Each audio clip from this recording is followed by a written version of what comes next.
once na nakita po ng COMELEC na kagaya niya, yung sa sitwasyon ng SP Cheese na baka meron pang ibang gano'n na nag-donate din coming from someone na kaduda-duda, what's the next step? Sino yung dapat na mag-file ng kaso aside from COMELEC?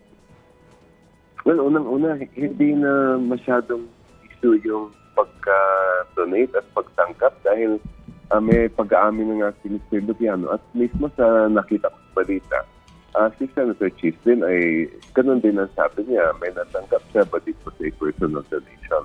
So ang magiging issue na lang na pagpapasya ng COMELEC ay papasaba yung ganyan na klaseng pangangasinan. Aside from that, siyempre, ang isa na rin na dapat maging alerto dyan at parang wake-up call ito sa ating Office of the Ombudsman. Kasi sila yung talagang may tungkulin na bantayan nito mga issue ganito na conflict of interest, issue ng mga anomalya sa construction at flood control projects. At yung isang nakakalungkot ay wala tayong nakikita. Of course, ngayon, bakante ang position ng ombudsman, pero nung may nakakaupong ombudsman, ay wala tayong nakikitang action pagdating sa mga flood control projects.